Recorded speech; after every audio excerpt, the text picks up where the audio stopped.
Hi Daily City Rec at Home, my name is Cherry and today we're going to be making an Endless Emoji Craft. For your supplies today, you're going to need 4 sheets of paper that are measured 4 inches by 4 inches, a black Sharpie, a glue stick, and a pair of scissors. Your first step is to grab the sheets of paper and cut them in half.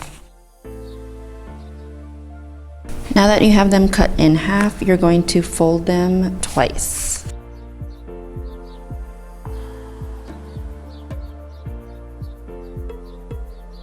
After you do that, you're going to grab 2 sheets, have them horizontal, and then glue the corners.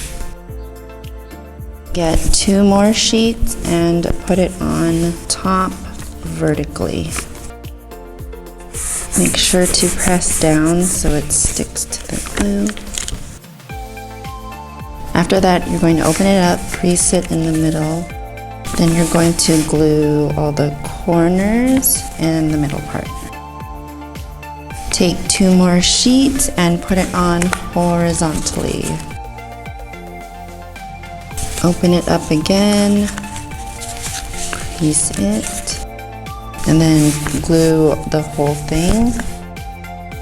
And put your last 4 sheets vertically. Now you're going to take your Sharpie and draw emojis on them.